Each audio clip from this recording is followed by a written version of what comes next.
अस्सलाम वालेकुम नाजरीन, हम में से अक्सर अफराद गोश्त फ्रीज़र में स्टोर करते हैं और ज़रूरत के मुताबिक निकाल कर इस्तेमाल करते रहते हैं। लेकिन क्या आप जानते हैं कि ये आपकी सेहत के लिए कितना नुकसानदेह साबित हो सकता है?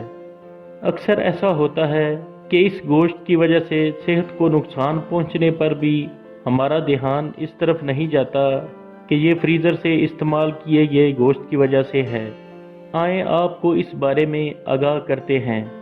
अमरीकी अदारा सेहत CDC यानी centres for disease control and prevention की रिपोर्ट में बताया गया है कि फ्रीज शुदा गोश्त और गोश्त से बनी अशिया में सैल्मोनेला नामी बैक्टीरिया पाया जाता है, जो कि एक जहरीला और नुकसानदेह बैक्टीरिया है।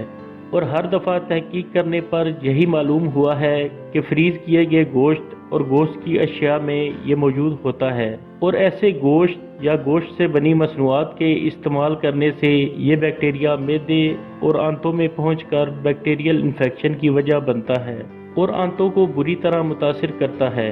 इंसान आसानी से फूड पॉइजनिंग का भी शिकार हो सकता है। ऐसे गोश्त को माइक्रोवेव ओवन या एयर फ्रायर में पकाने पर भी ये बैक्टीरिया नहीं मरता।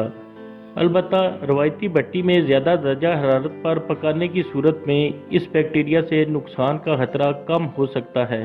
हमेशा यही कोशिश करें कि गोश्त को फ्रीज करके इस्तेमाल करने की बजाय ताज़ा गोश्त का इस्तेमाल करें, ताकि आप सेहत के मसाइल से बच सकें। उम्मीद है ये वीडियो आपके इल्म में इजाफे का सबब बनेगी। दुआओं में याद रखें। अगली वीडियो के साथ फिर हाजिर होंगे। अल्लाह हाफिज़।